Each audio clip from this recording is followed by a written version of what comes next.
We were able to visit the inside of a factory in Vietnam where these high-skilled laborers work 12 hours a day, 5.5 days a week.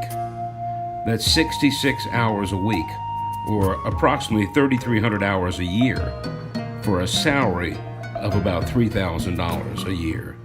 Yes, that's less than $1 an hour for skilled labor that you see here, and they're happy to have the jobs. Go figure.